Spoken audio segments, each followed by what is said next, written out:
Yummy! Juicy and yummy.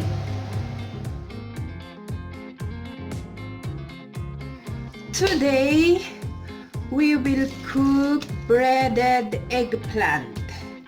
Empanada de berenjena. Yan, tawag nila sa Spanish. So, ang ating ingredients ay, our ingredients is eggplant, ham, normal ham, bread powder, mozzarella cheese, and the girasol and the sunflower oil. That's sunflower oil. Sorry, that's it. So this is it. First, we peel this one and we fry it. Okay, so that's it. Our ingredients. First, we will peel this one. Tomaya, it fall down. That's it. I will peel this. I will peel the, what do you call this one? Eggplant. Balatan ko ang eggplant. Yan. Hindi naman masyadong balatan. Slight lang. Not all the balat. Yan. Kasi pag prinito, titigas. It will be hard. So we need to remove a little sides so that if we fry it, it will not be hard. Because this one, if you fry it, it will be hard. So, okay. And the other one, that's it. We'll slice it. Ching, ching, ching. Yan. Slice natin. Okay. Like this. Not so much thick. Okay.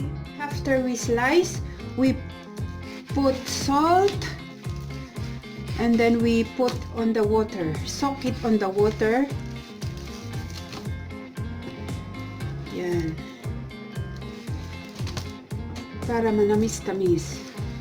The reason why we soak on the salt and on the water for at least 30 minutes is that if we will fry it, it will not absorb a lot of oil. And the bitterness, there is a bitterness, the taste of the eggplant will be removed and it tastes like sweet. Yan. Okay, that's it.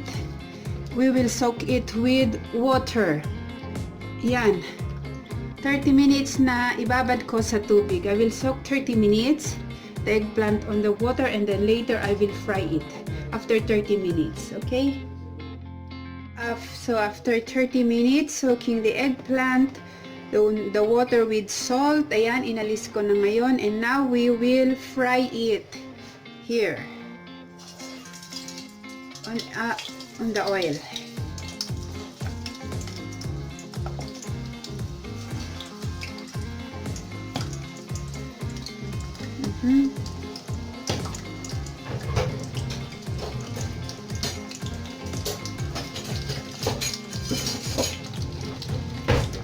We will fry it.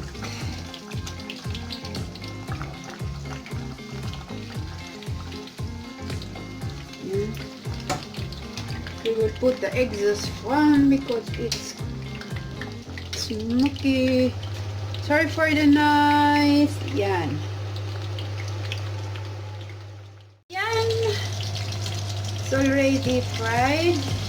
Not so much fried, Wag yung ano siya, yung maluto lang siya on the exact point that it will be cooked, not so much fried, so that it will not be crispy. Yan. We'll put on the tissue paper. Okay.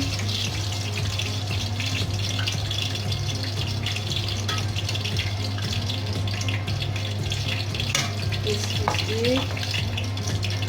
Other option, if you don't like to fry it, you can use the oven. You put on a frying tray and just put it on the oven and it will be cooked, but you need to cover it so that it will not be burned. Yan. Okay, so another batch. Yan. Now we will start. Okay. Lagyan natin muna. We will put our ham like that. This is normal ham. We will put our cheese. The cheese is really optional. You may or may not put cheese. Yan. Okay. Okay. That's it.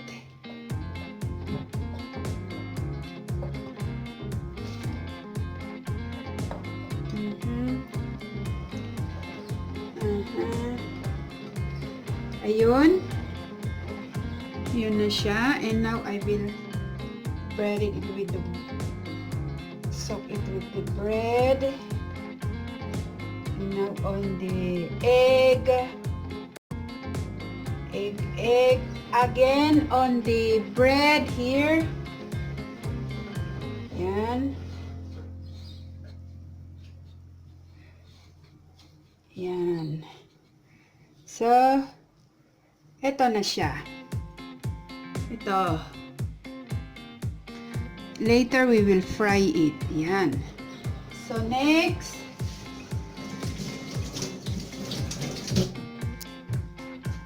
Kahit anong gawin niyo, kung gusto niyo yung pahaba o i-roll, pwede din. Yan. Okay, another cheese.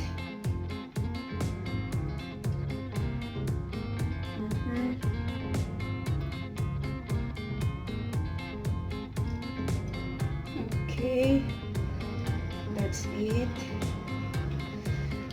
As I said a while ago, pwede nyong i-roll o ganito lang siya. Oh.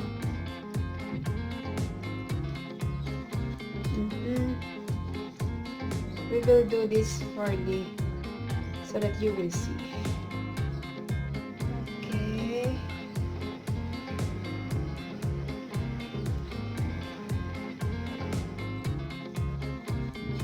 Okay.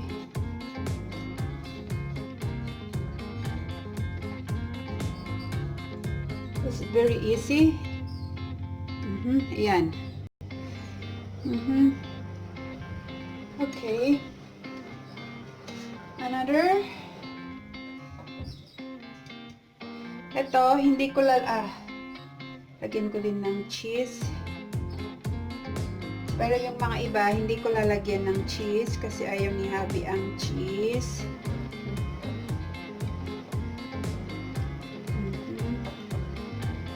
Yan. Yan.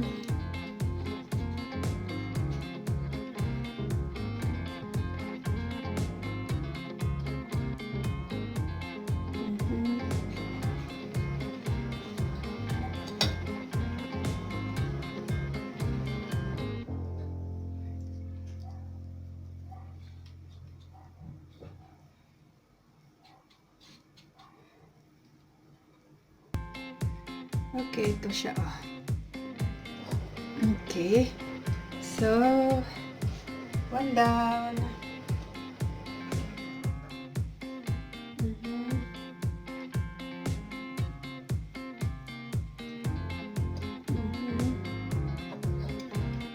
Yan.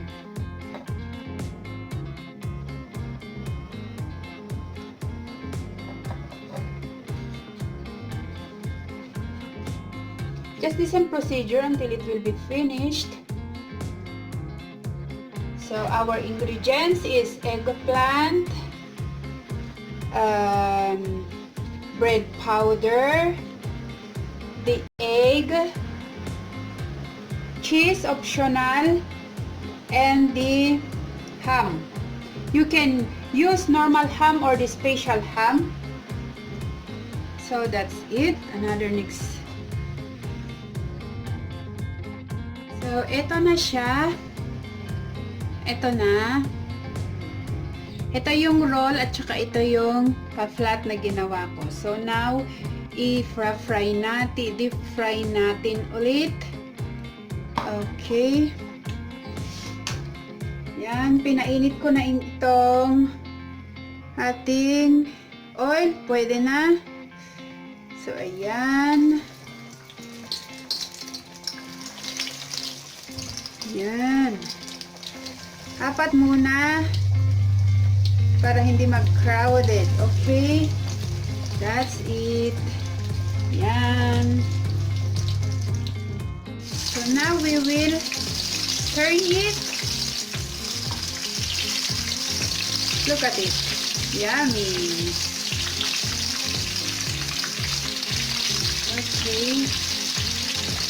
Yan. So, okay. Cook. We can get it. So, this is it, guys. Ta-na-na-na-na.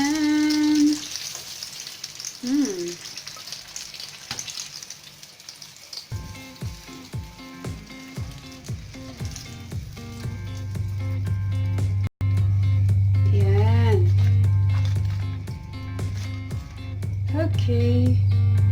Next batch again.